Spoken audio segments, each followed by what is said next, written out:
Oxon 3 Comunicación Natural. Toyota. Renfe. Nuevo Espacio Elite. San Miguel. Coca-Cola. Universidad de Oviedo. Acción Cultural Española. El Ayuntamiento de Gijón y el Gobierno del Principado de Asturias. Patrocinan la 37ª edición de la Semana Negra.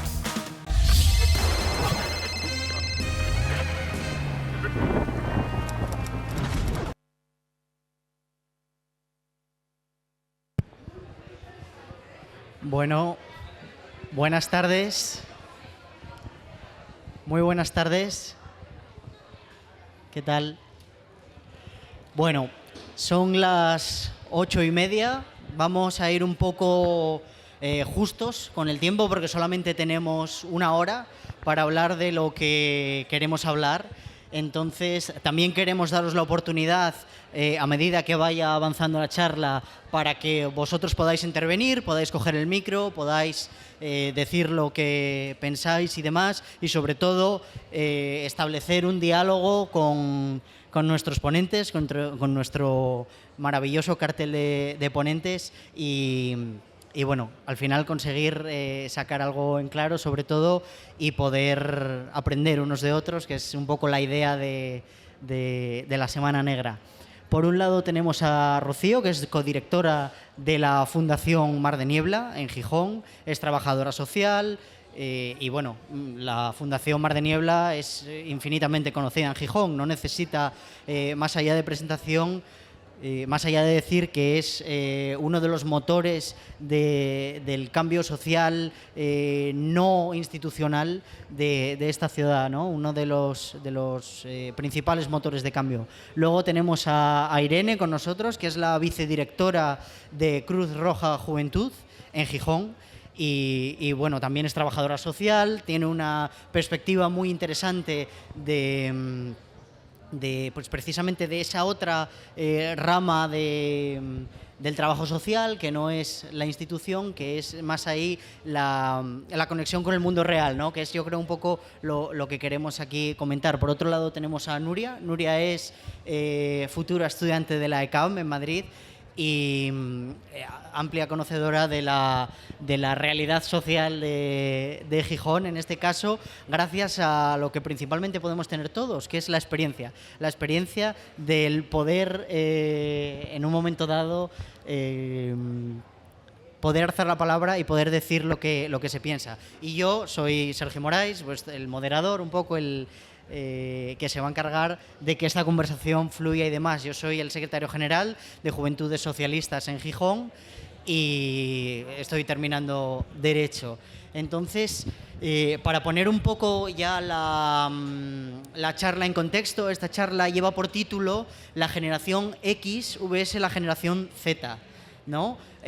Podríamos decir ya desde el principio, podríamos empezar a rajar y a decir que es un título muy inapropiado precisamente para definir lo que nosotros queremos definir aquí realmente, que es hablar de juventud. Queremos hablar de los problemas que tenemos, queremos hablar de cómo nos ven, de cómo nos vemos nosotros y también queremos hablar de ese tipo de situaciones a las que nos vemos forzados un poco, yo creo, en el día a día y desde una perspectiva amplia. Desde una perspectiva, pues lo que diríamos antes de la generación X, que es esa generación de después de los 80, que se crió en esa España ya en democracia con libertades, pero que aún así seguía avanzando. Luego, por otro lado, nos saltamos a los millennials, pero vamos a hacer un poco de compendio entre millennials y generación Z porque compartimos características comunes. Y luego, pues lo que sería a partir del 97 en adelante, que sería pues mi generación, yo soy justo del 97, la generación de Irene y la generación de Nuria. Bueno, principalmente tenemos que definir el porqué. Es importante lo de segmentarnos por generaciones. Generalmente, estas cosas se hacen para agrupar características comunes, se hace para agrupar problemáticas comunes, se hace para agrupar una serie de momentos vitales que hemos compartido, que nos han condicionado a ser de una manera o de otra. Al final, esto que estamos diciendo, hay autores de todo tipo. La barrera de un año no determina absolutamente nada. Tú puedes ser una persona muy joven, pero tener unas costumbres o una forma de vivir de una persona más mayor o viceversa. Puedes ser una persona más mayor que tiene esa forma joven de vivir la vida, ¿no? O de incluso relacionarse. Generalmente siempre se habla de esas expresiones, ¿no? Por ejemplo, alguien en la sala podría decirme que es PEC. P-E-C. ¿Podría alguien que levante la mano? ¿Sabéis lo que es? Mejor, porque es lamentable, pero se supone que es una cosa que se asocia a nuestra generación, ¿vale? Quiere decir por el culo, ¿vale? Y es una cosa que se dice cuando algo es muy guay, ¿vale? Es como, guau, pec. Pues evidentemente, en base a esta forma de hablar, en base a estas expresiones de la vida cotidiana o donde nos quieren encajar, pretenden que nos definamos, cuando yo creo que esto sinceramente es una manera de intentar vendernos algo, de intentar decir, como tú eres de esto, te identificas con mi grupo y tú tienes que ser de esta manera, ¿no? Al final es una forma de etiquetarnos y de encajonarnos. Ahora ya poniéndonos serios, sí que creo que como forma de interpretar la realidad puede darnos pistas, pero no tenemos que despistarnos, valga la redundancia, de lo que es importante. Porque cuando hablamos de generaciones parece que instamos a la lucha generacional y desde luego esa no es el punto de esta charla. No es jóvenes contra mayores, no es ya no podéis hacer una cosa, no es eso. La idea de esta charla precisamente es poder seguir con la inercia que tenía la anterior de desestigmatizar eso y sobre todo no perder la perspectiva de que por encima de esa lucha generacional lo que nos reúne son nuestras condiciones materiales, nuestro trabajo o nuestra falta de él, nuestra situación económica, más boyante o menos boyante, nuestro barrio. Todo este tipo de cuestiones son cosas, sinceramente, más importantes, en mi opinión, que nos marcan nuestra forma de vivir.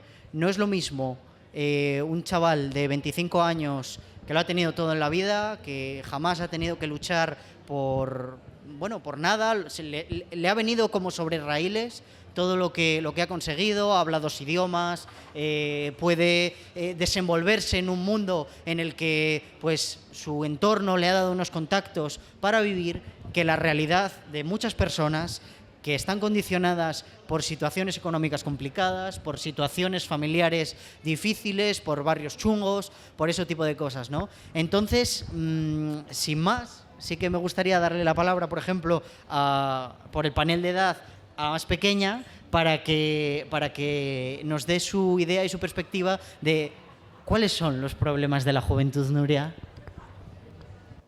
Bueno, un aplauso para Nuria.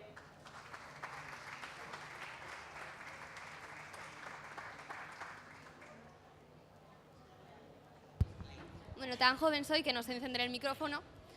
Pero, a ver, yo creo que hay distintos problemas según... ¿Hola? Bueno, ahora sí.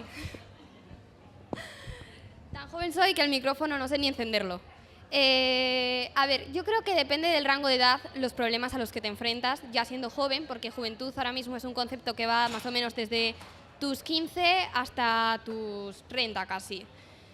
Para mí es un rango de edad muy alto, pero bueno, en eso no voy a entrar. Yo voy a ir hablando de los problemas desde más lejanos que me parecen que están a mí como persona de 17 años a los que yo vivo más cercanos. Como más lejano yo diría que la juventud gijonesa nos enfrentamos a un problema de vivienda, ya que más o menos la mayoría creo que asumimos que está más fácil alquilar que comprar, además de que hay que tener en cuenta que Gijón es desde el año pasado la segunda ciudad de España donde más pisos turísticos hay. Entonces esto está generando un gran problema a la hora de las personas jóvenes que se plantean, oye, pues yo quiero vivir en Gijón, no sé por qué, tú sabrás, y deciden querer comprar un piso aquí. Luego, en un rango de edad quizá bajando más a los 20, 20 y tantos, ya 18 también, yo creo que hay un gran problema en Asturias con las carreras. No entrando en las de ciencias, porque en ciencias es verdad que somos los no va más, los mejores, pero luego entramos a letras, artes y parece que no vamos casi desde los años 80. Creo que este año metimos criminología un poco, yo creo que para que no se catase tanto, que llevamos casi 20 años sin meter carreras nuevas, pero es que de artes debemos tener la escuela de diseño y poco más, y historia del arte, y esto a mucha gente está suponiendo que pues se tenga que ir a otras ciudades a estudiar y luego nos preguntamos por qué en Asturias no hay gente joven. Quizá es por lo de las carreras, solo sugiero. Y quizá muchísimo más cercano, ya no solo a la gente joven, yo creo que un poco a todo el mundo, es el alto precio que pueden tener muchas actividades que son bastante nimias, como puede ser ir al cine. Porque tenemos que tener en cuenta que en los 2000 el precio del cine era como de 4 euros y ahora mismo ir al cine, pues también depende de a cuál vayas, pero vamos a poner el Ocine, por ejemplo. Son 8 euros y 8 euros, por ejemplo, yo sí quiero ir al cine cada semana. Como no sé multiplicar, no voy a hacer la cuenta, pero no te da casi. Como una persona que se crió yendo al cine, eso lo veo ahora y yo pienso en personas de estratos sociales más bajos que el mío, no se puede permitir, lo cual estamos descartando que personas como pudieron ser Tarantino en un pasado, que iba al cine porque su madre soltera lo metía ahí para que ella pudiese tener sus citas, desarrollen afinidad por estas actividades culturales, lo que además está generando una élite. Élite que también tenemos con respecto a las carreras, ya que ahora mismo, para mí, las carreras es un ámbito que se está haciendo también bastante elitista, porque creo que estudia mucha menos gente que en los 80, por falta de becas, y luego si no tienes máster no eres nadie. A ver, siendo honestos, necesitas dinero, es que somos castas, y pues más o menos esa es mi opinión. Gracias, Nuria. Es evidente que el problema de cierta falta de oportunidades educativas es un limitador que tenemos en Asturias. Al final, a mí me preocupa más precisamente el hecho de poder estudiar, el hecho de poder desarrollarte laboralmente, el hecho de poder entrar a un mercado laboral, no solamente de cara a lo que demanda ese mercado laboral, sino a cómo la formación integral de la persona repercute en esa voluntad que comentabas tú de quedarse en la región. Ahora le voy a dar la palabra a Irene y me gustaría que también nos diese esa perspectiva desde su labor social, dónde ve ella los problemas que tenemos en Gijón, más acuciantes y demás. Gracias.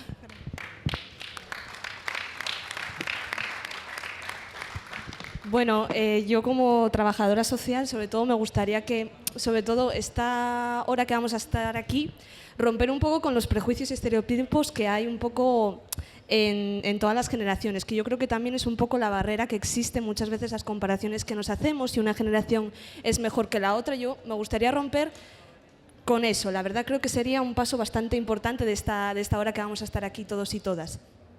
Yo en cuestión a hacer referencia a los retos que veo, sobre todo en mi generación, porque es la más allegada a la mía y sobre todo con 23 años que tengo, pues el círculo de amigos que tengo, personas que conozco, sobre todo sería el ámbito laboral.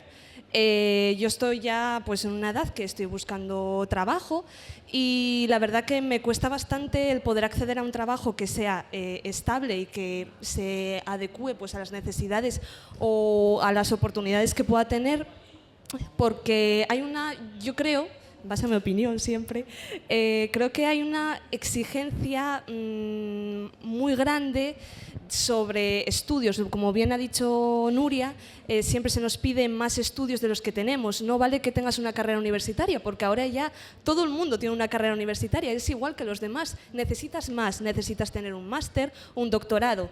Si sabes hablar inglés, también necesitamos que hables francés. Vale, ya sabes hablar inglés y francés, pero ahora necesitamos que hables chino también. No es suficiente. Entonces, esa exigencia también necesitas carnet de conducir. El carnet de conducir hay que pagarlo. Si eres una persona que no tiene recursos económicos suficientes, no vas a poder acceder a esa oferta laboral. Vale, ya tengo carnet de conducir, pero también me piden coche propio. ¿Cómo voy a poder adquirir si no tengo los recursos, si no tengo trabajo, efectivamente? No tengo trabajo, ¿cómo quieres que tenga un coche propio entonces? Entonces, yo observo que, sobre todo en el ámbito laboral, que lo dicho, es lo más allegado a mí y a la experiencia que estoy viviendo últimamente, es muy complicado acceder a un trabajo. Por ejemplo, mismamente así, mis amigos y amigas, la mayoría de ellos pues tienen estudios universitarios, incluso algunos de ellos tienen másteres también, o sea, no quiere decir que no hayan estudiado nada, sino que tienen bastante educación.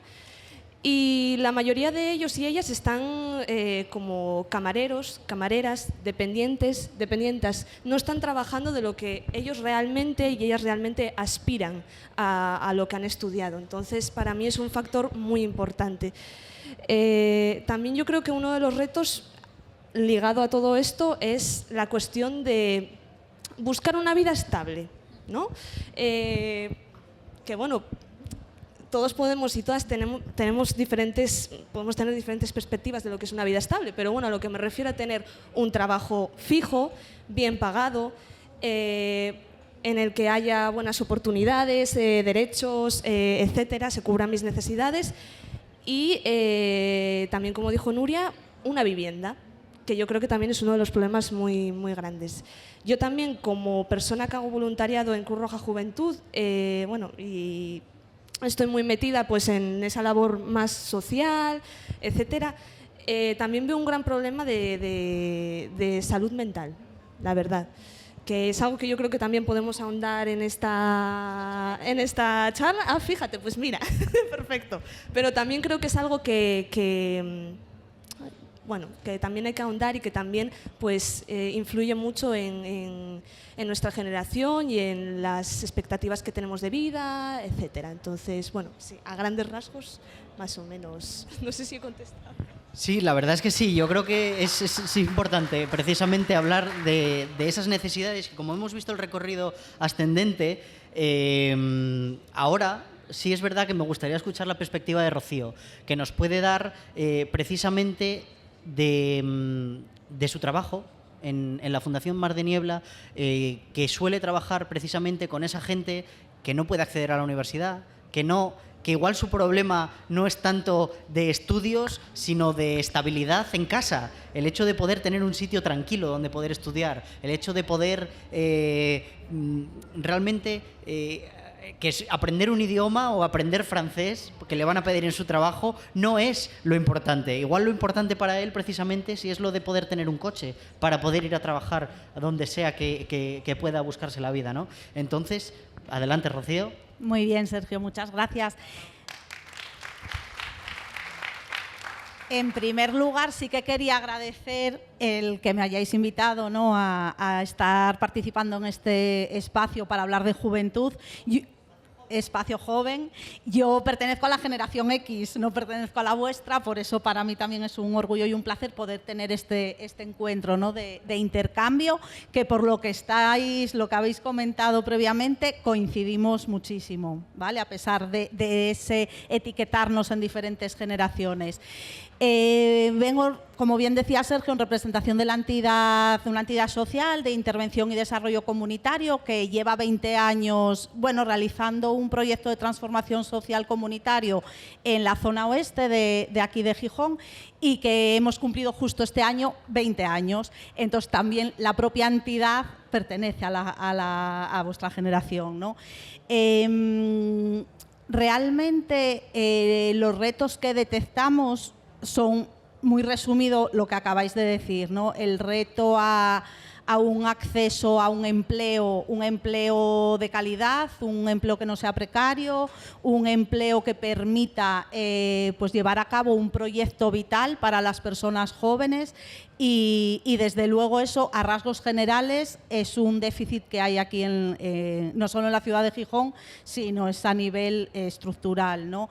Y además de ese acceso al empleo que no sea temporal, que sea digno y demás, eso lleva unido pues, a lo que hablabais también, ¿no? A la falta, a las dificultades para acceder a una vivienda, que es otro problema que no atañe solamente a la gente joven, todo el problema habitacional que existe en la ciudad, pero sí que figura, o sea, tiene mucho que ver con el poder independizarse, con la emancipación juvenil.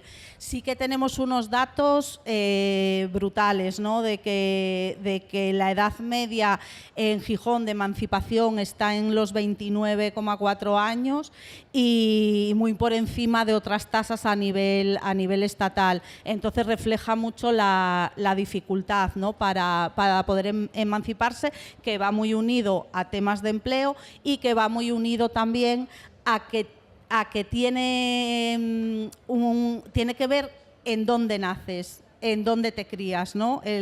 Hay un estudio, no es muy reciente, pero sí que es de los últimos que hay de la ciudad de Gijón, que se llama la situación social de la juventud gijonesa.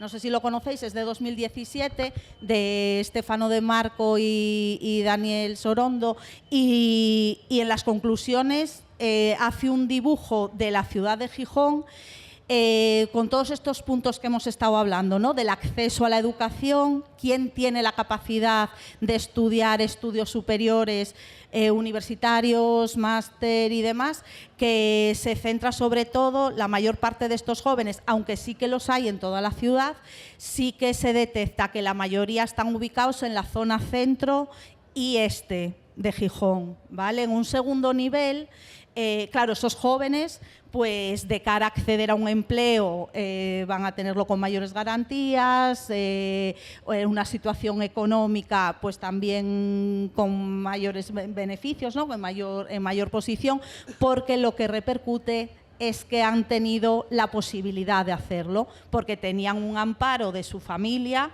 que contaba pues, con apoyo, con medios económicos para poder hacerlo.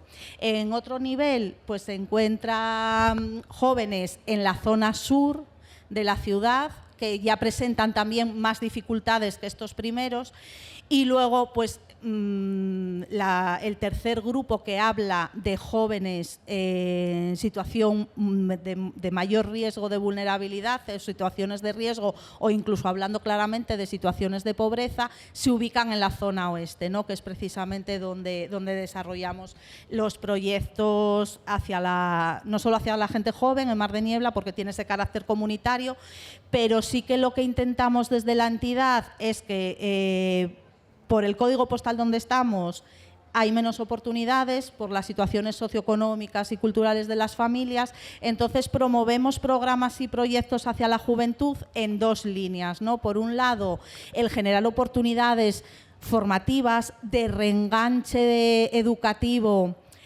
para aquellos jóvenes que no han logrado terminar ni siquiera la secundaria, los estudios obligatorios, ¿no? Entonces, aunque su principal motivación sea acceder a un empleo y sea independizarse, consideramos que sin esa base fundamental de tener el graduado en EXO van a tener muchísimas más dificultades. Entonces sí que hay un proyecto específico para cuando estos jóvenes tienen 18 o 20 años y ya han tenido experiencias, pues a lo mejor en el mercado laboral, pero a lo que han accedido son a empleos muy temporales, muy precarios, trabajando muchas horas y cobrando muy poco. Entonces sí que se les da la oportunidad de volver a retomar, matricularse en la escuela de adultos y poder ir sacándosela a eso, ¿no? Para garantizar esa educación mínima. Y luego, por otro lado, un punto que me parece importante, que va también un poco en la línea de lo que comentabais al principio, de generar opciones de participación. O sea, es fundamental la participación. Hay que tener presente que es un derecho de todas las personas, entonces el poder participar, el poder ir generando espacios donde la gente joven pueda ir teniendo conciencia crítica, conocimiento de su entorno, el poder saber que si se generan esos espacios y si tienen un acompañamiento, si se juntan, si pueden pues llevar a cabo iniciativas y proyectos de mejora, no solo hacia ellos y ellas mismas, sino también hacia otros jóvenes, otros colectivos o su propio entorno, ¿no? Un poco yo así coincido muchísimo y los retos son esos, y desde luego también el del bienestar emocional, el que los jóvenes hoy en día sí que son más conscientes, que quizás en mi generación se habla de la salud mental, se le pone nombre, el tener que ir a recibir terapia a un psicólogo o psicóloga ya no es un estigma, sino que se dice, se verbaliza y se normaliza, ¿no? Bueno, me parece realmente un aprendizaje interesante el hecho de que, exacto, de lo que nos ha comentado Rocío, así que por favor, dadle un aplauso porque se lo merece.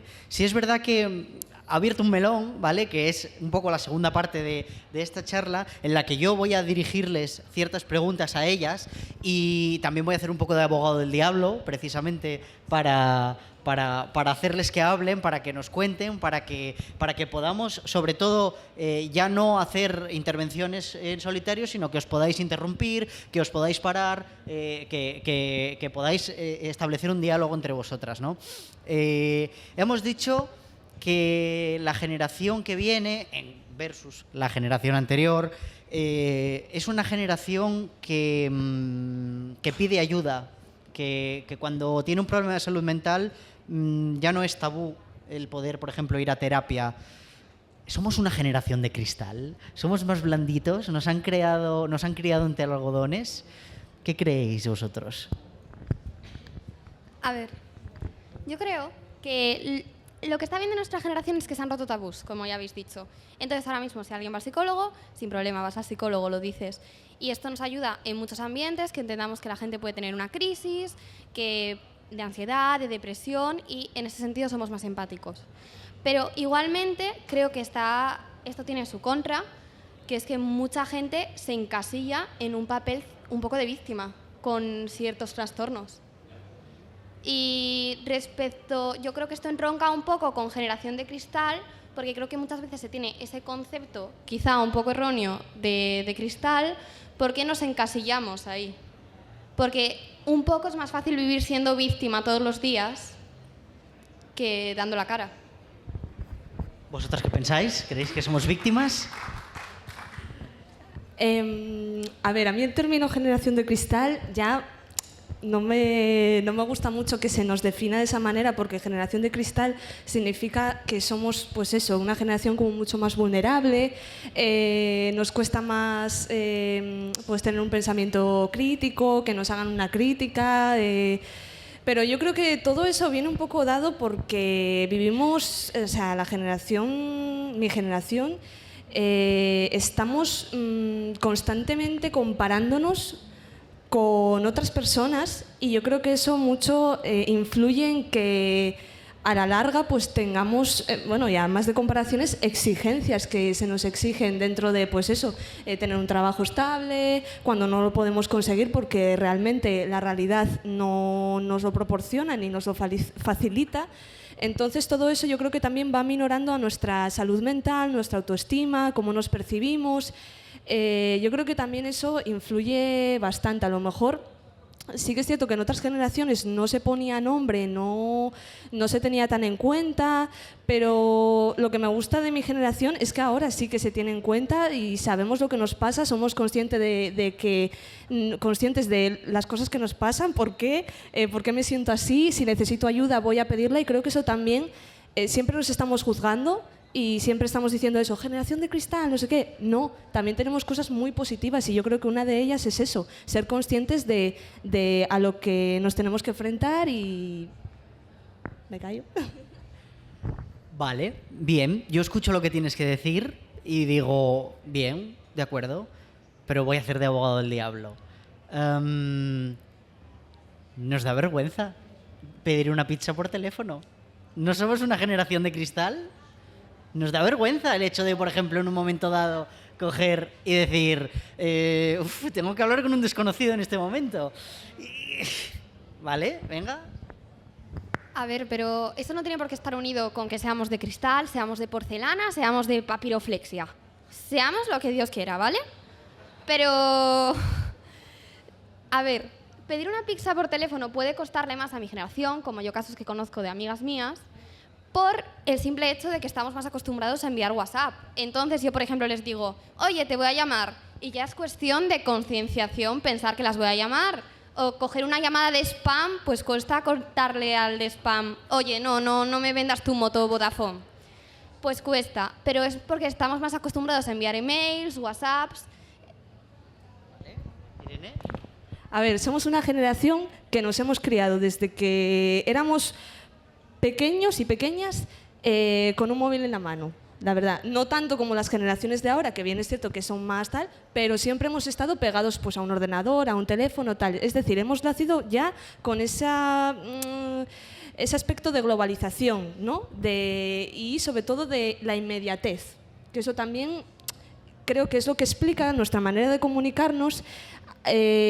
Nos gusta más comunicarnos, pues como dice Nuria, a través de un mensaje, a través de WhatsApp. Si tengo que pedir cita al médico, mejor pedirla pues a través de un mensaje de la app, antes de una llamada. ¿Por qué? Porque una llamada ya me lleva más tiempo. Entonces, somos más, en ese sentido, queremos la inmediatez del momento. Entonces yo creo que eso también... Hay que también entender por qué esa generación actúa de esa manera. En vez de criticarle, decir, estos son ya de generación de cristal, esto no. No, vamos a entender y vamos a ponernos desde la perspectiva y el punto de vista de por qué esas personas se comportan de tal manera, porque viene originado ese comportamiento, en este caso, de esa globalización, de esa tecnología. Entonces, bueno, un poco... A mí me está sorprendiendo bastante lo de la vergüenza de pedir una pizza por teléfono. O sea, es algo que en mi generación realmente no soy consciente que ocurra. Sí que hay ahora algún término, pero yo creo, no solo hacia la generación Z, que sí que es verdad por el día a día, no sé si la inmediatez, pero como recibimos tantos emails, WhatsApps, por Insta también mensajes y demás, creo que hay veces, yo creo, mi opinión, que no, igual no es tanto por vergüenza, sino porque un WhatsApp te da esa inmediatez, ¿no? de responder. Creo que va un poco más por ahí y porque, bueno, al final sí que quería romper con la connotación igual más negativa de generación de cristal, que parece que es un término que aporta fragilidad, ¿no? Debilidad, pero creo que es todo lo contrario. Sois una generación muy preparada y sois una generación que estáis poniendo y exponiendo la diversidad de perfiles, de lo que realmente os interesa y lo que de verdad opináis, que igual se escuda desde las redes sociales y parece que es más fácil y que igual a la cara cuesta más, ¿no? Pero sí que quiero romper un poco con eso. De hecho, hay una psicóloga argentina, Sofía Calvo, tiene escrito un libro que se titula así, La generación de cristal, y aboga por todo esto, que sois una generación que no aboga con los imperativos culturales y sociales, ¿no? Sino que pues eso, buscáis en la vida pues otros caminos que igual en la nuestra nos será más difícil romper, ¿no? y tirar hacia otras alternativas. Yo en este caso sí que me gustaría ahora ya daros mi opinión, que es la siguiente. Hemos vivido, no en nuestras propias carnes, pero estamos viviendo en un contexto en el que la paz en el mundo parece que se va por el sumidero. La palabra crisis es un mantra en los telediarios desde que tengo uso de razón. El sueldo que cobro para llegar a fin de mes es irrisorio, porque además tengo que estudiar mientras trabajo. Por otro lado, el precio de la vivienda hace 20, 30 años era, en teoría, 3 veces el ingreso salario anual, o sea, el salario anual, y hoy en día, que sería en torno a lo que sería dinero de hoy, 40.000 euros, ¿cuántas casas cuestan 40.000 euros? No nos podemos independizar, no podemos crear nuestro proyecto de vida y seguimos aquí, y además yo creo que tenemos una cosa determinante en ese sentido, que somos tan ingenuos o tan idealistas que nos creemos que todavía podemos cambiar el mundo. Con esos mimbres todavía somos conscientes de que podemos avanzar y no lo vamos a dejar así. Y preferimos continuar y seguir adelante y en un momento dado decir, pues mira, es lo que hay, pero yo voy a intentar ser feliz y si tengo problemas en ello, pues pido ayuda, pero sigo adelante, pero lo podemos hacer. Entonces, de cristal nada. Yo creo que de cristal nada. Bien. Con esto podemos engancharlo un poco con el siguiente tema, que es lo que comentabas antes de los estímulos, de la inmediatez. Es verdad que nuestra generación es la generación de nativos digitales. Rocío, tú nos podrás comentar cómo es, por ejemplo, tu relación con la tecnología, pero sí es verdad que nosotros, por ejemplo, hoy en día, lo que marca nuestro nivel cultural, no nivel cultural, sino nuestro consumo cultural en las redes sociales y demás, en las series, viene determinado por una palabra que es tremenda, tiene unas connotaciones muy interesantes que creo que deberíamos hablar aquí, que es el algoritmo, ¿vale? Antes, Rocío, cuando había una serie, por ejemplo, que la daban en la primera, en la segunda, en Antena 3, en la 5 y demás, la veía toda España, o la mitad de España. O unos veían fútbol y otros veían la serie. Entonces, en tu círculo social, en tu grupo de amigos, ¿de qué hablabais? Pues de la serie que estaba de moda. Pero yo creo que si nos pusiésemos en nuestra generación ahora mismo a decir cuál es, por ejemplo, la última serie que has visto, no una que sea muy mainstream, sino qué tipo de series te gustan, o veis, por ejemplo, la portada de Netflix de cada uno, es diferente. Es totalmente diferente. Tienes unos intereses totalmente estudiados por una ecuación matemática que te devuelve lo que tú quieras para que tú sigas consumiendo y estando en esas plataformas digitales. Eso se puede extrapolar a todo, a redes sociales, se puede extrapolar a lo que consumimos, a lo que demás, y también marca, en cierto punto, las tendencias en nuestra generación. El hecho de que, por ejemplo, el discurso de la extrema derecha ya no sea un problema para mucha gente es porque el algoritmo lo ha normalizado. El hecho de que se pueda consumir contenido extremo en redes sociales sin mayor filtro que el que nos podía quizá dar la televisión en su momento, las series y demás, que no estaban en marcos tan extremos, bueno, puede ser una cosa que tengamos ahí. Entonces, eso me lleva también a reflexionar sobre la propia ideología de los jóvenes. Los jóvenes siempre han sido tradicionalmente perroflas, de izquierdas, progresistas, siempre han sido revolucionarios con la sociedad en la que vivían. Pero, ¿somos los jóvenes más de derechas? ¿Qué creéis? ¿Qué pensáis? Sí. Sí, a ver, yo tengo dos datos que además me lo confirman totalmente. Uno son las redes sociales. Tú vas a las redes sociales y hay un montón de mensajes que además se disfrazan de mayor rebeldía de los que antes se supone que la rebeldía era más de izquierdas, pues ahora ser rebelde es ser de derechas, es votar a Vox, soy un rebelde, jaja. Pero bueno, esto en parte se debe a los perdedores de la globalización, que es, soy José Luis de mi pueblo, que antes con mi tractor yo era muy feliz y tenía un propósito, pero ahora José Luis de su pueblo es un perdedor de la globalización, porque este mundo moderno a José Luis no le está dando nada, lo está desplazando. Entonces, un mensaje fácil en redes sociales a José Luis le compra, y un mensaje fácil en redes sociales al final acaba comprando a más gente que a José Luis. Y repetir lo que nos dice un vídeo de redes sociales sin tener que constatar si es verdad, si es mentira, es muy fácil y a todos nos compra. Además, hasta hay que sumarle otra cosa que yo quiero decir, porque es que si no lo digo me muero, que son las Stay at Home Girlfriend, ¿vale? ¿Perdón? Las Stay at Home Girlfriend. Hay una barrera generacional aquí.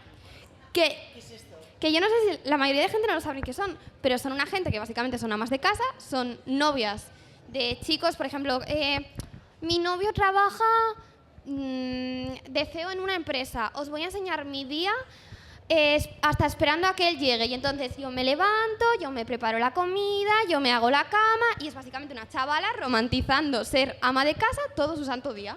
Y todos los comentarios son, oh my god, quiero ser como tú. ¿Cómo consigues un novio así? ¿Cómo lo haces? Entonces, este mensaje, al final, el algoritmo además se lo enseña siempre a mujeres más o menos porque es un mensaje que además se decora con los aesthetics que se llevan en el algoritmo más femenino, como puede ser el coquet o otro tipo de tendencias, y acaba llegando a que se normalice este tipo de comportamientos o que si te escriben hombres mayores por redes sociales, la gente lo tenga totalmente normalizado. Luego, otro signo de que yo veo que la sociedad actualmente es muchísimo más conservadora es, vámonos al año pasado. A lo mejor está muy lejos, no lo recordamos, pero bueno, así repasito rápido. El año pasado se estrenó la mejor película del mundo, Barbie, ¿vale?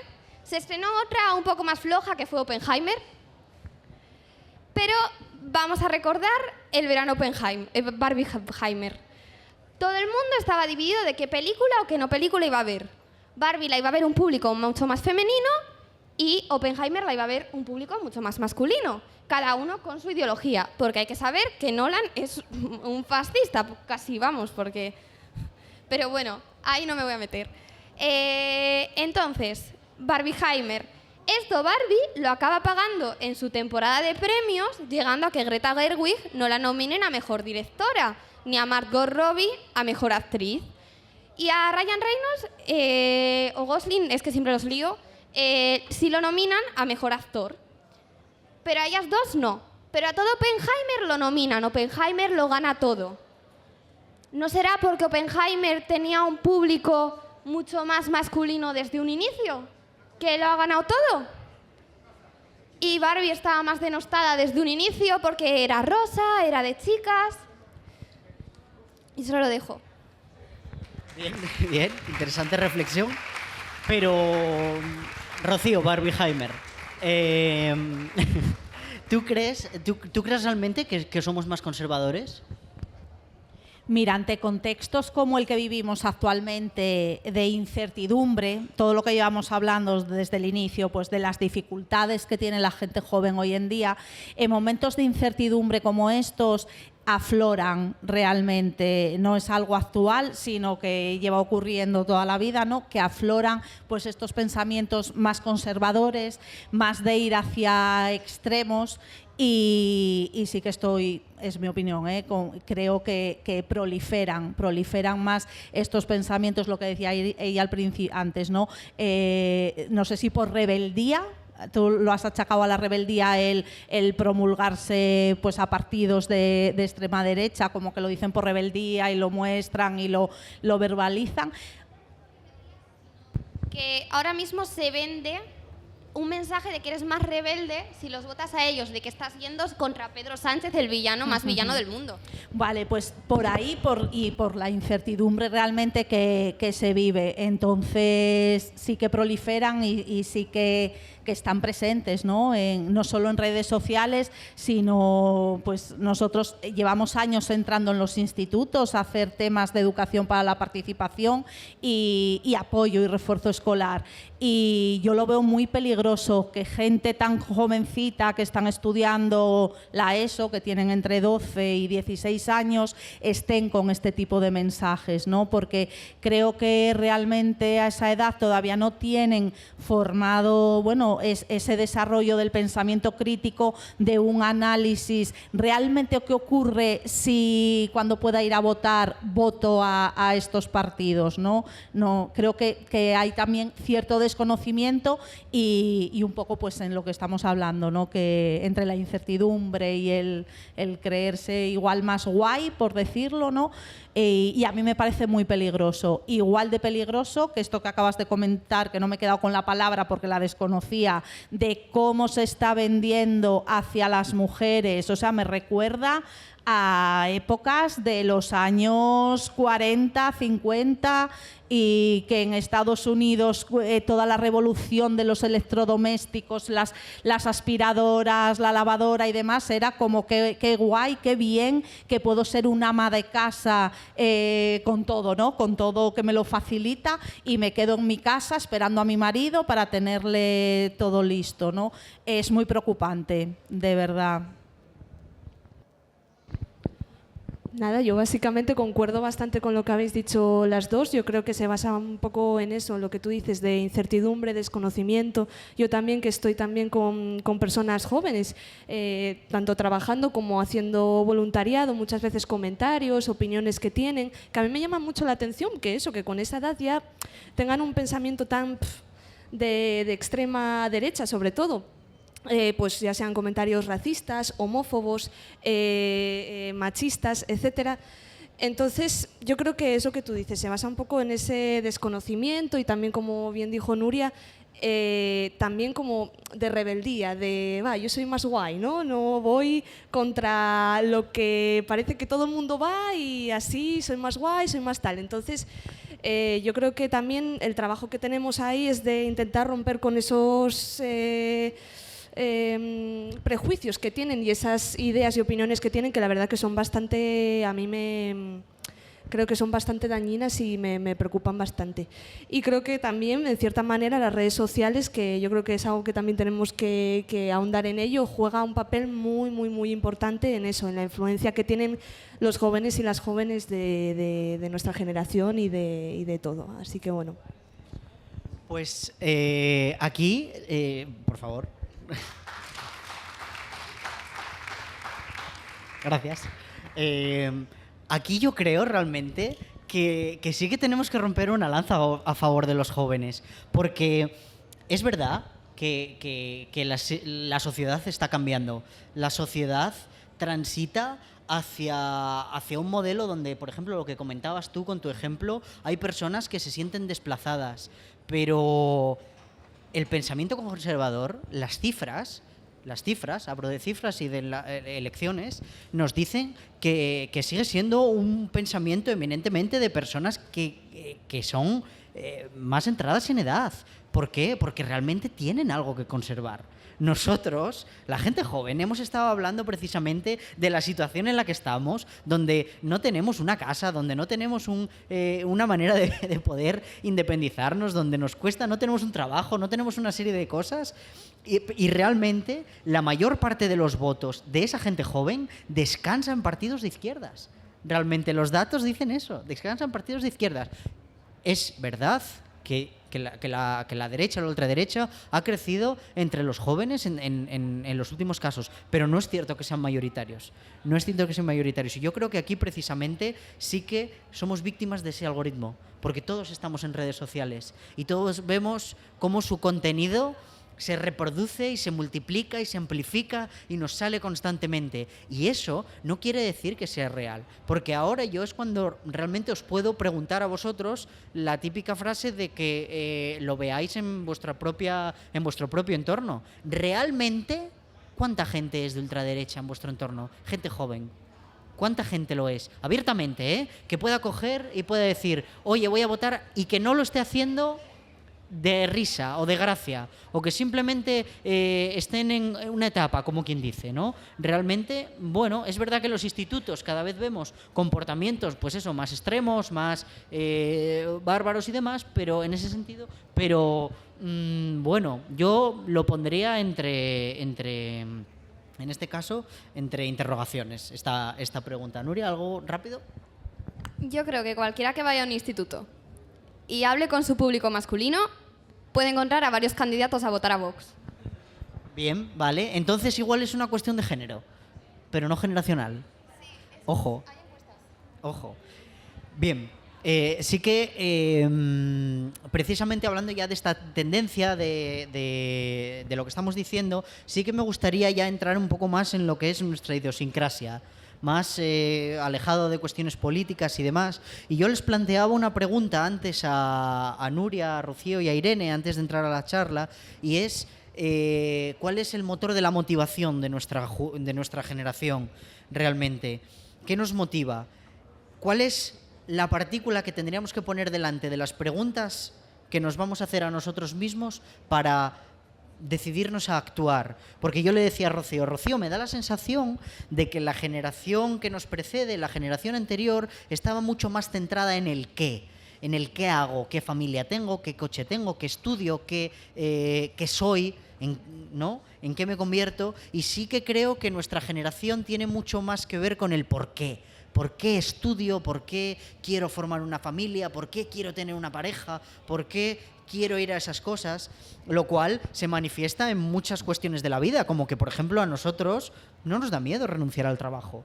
No nos da miedo decir, no, mira, es que no estoy dispuesto a que me explotes laboralmente, no voy a estar aquí trabajando 12 horas para cobrar 600 euros, no estoy dispuesto, me voy, mi felicidad, mi vida, mi porqué, mis porqués son mucho más importantes que el que en un momento dado pueda tener un salario que me permita hacer ciertas cosas, me quito de ello, ya viviré de la forma que sea, ¿no? Ya es una cosa que yo he escuchado mucho, que es como, bueno, eso ya es un problema del Sergio del futuro. El Sergio del presente ahora mismo tiene salud mental.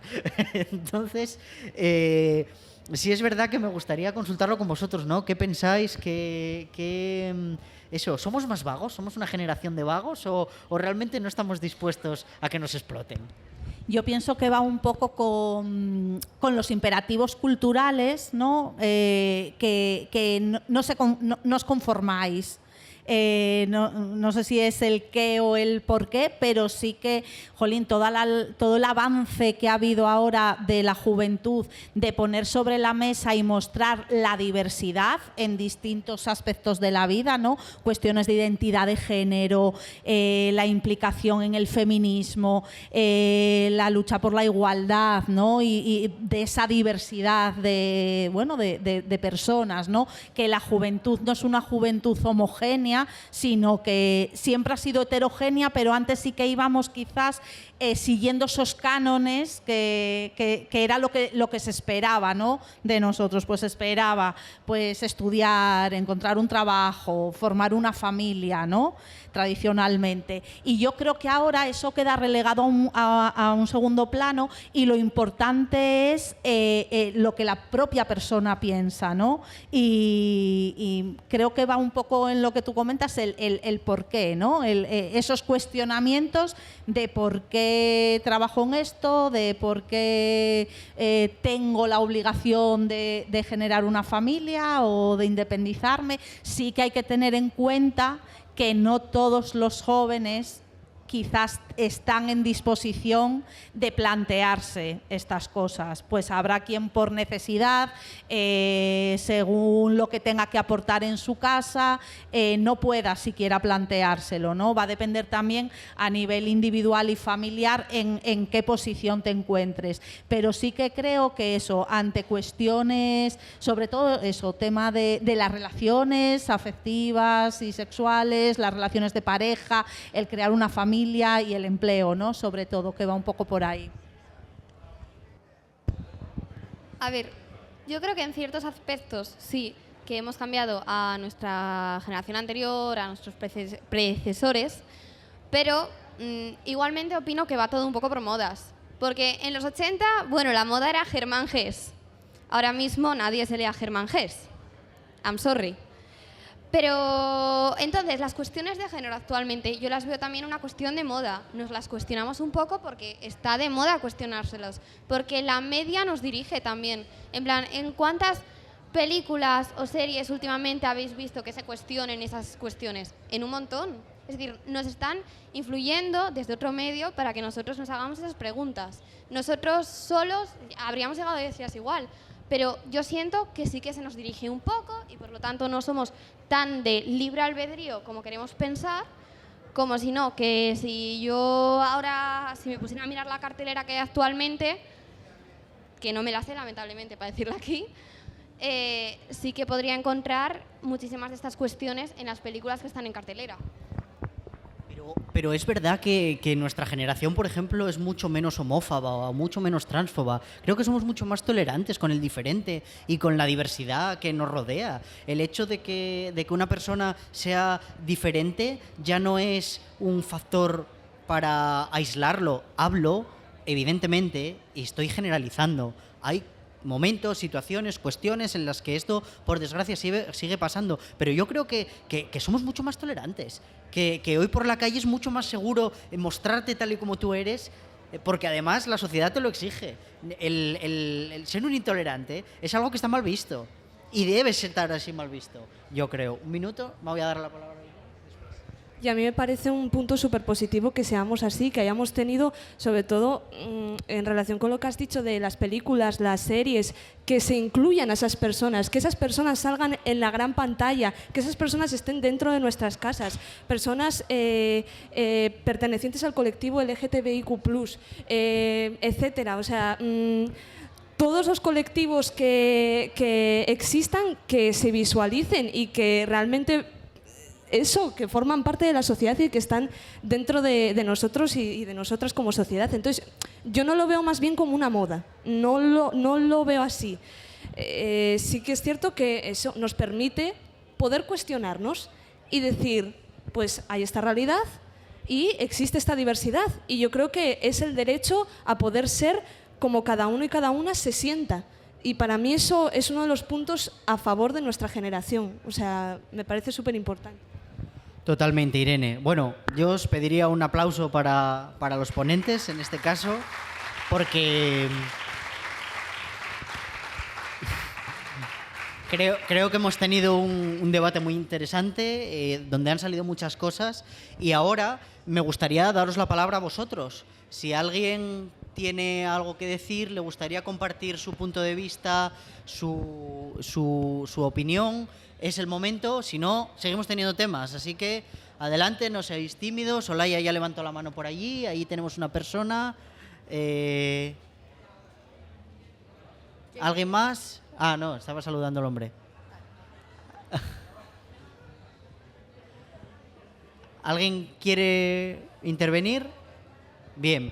Bueno, pues entonces sí voy a lanzar una última pregunta y ya lo dejamos por ahí. Es verdad que las redes sociales, son un multiplicador de opinión y demás, pero ahora ya un poco más político, ¿no? Un poco más metiéndonos en eso. ¿Son una forma de organizarnos? ¿Son una forma de organizar nuestras reivindicaciones o son simplemente una distracción? Bueno, ya los tenemos allí entretenidos, están tuiteando, con un tuit súper enfadados ya consiguieron cambiar el mundo. ¿Qué pensáis? Yo la capacidad de organización desconozco, sí que veo que ha ido cambiando la manera de participar o de reivindicar, ¿no?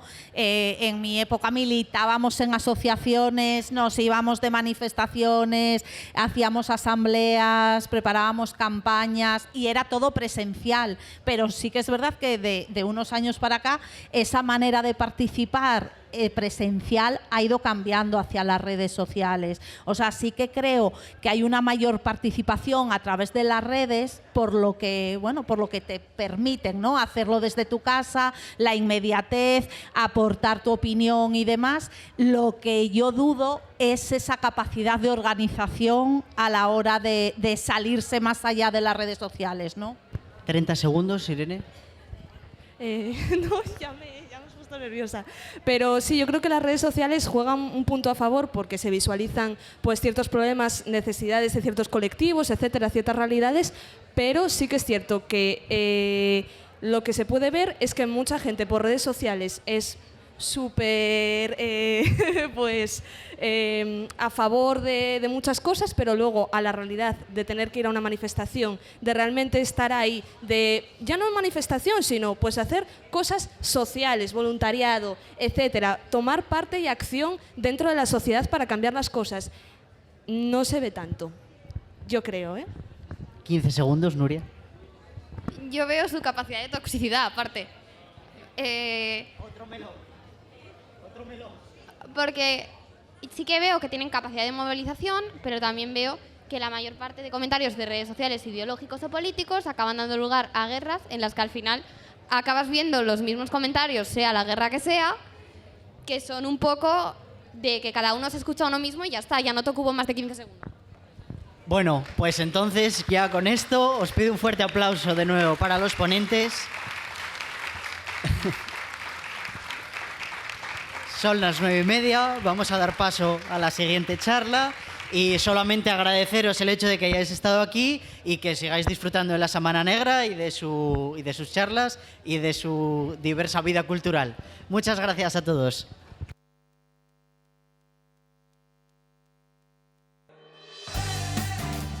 Oxon 3 Comunicación Natural. Toyota. Renfe. Nuevo Espacio Elite.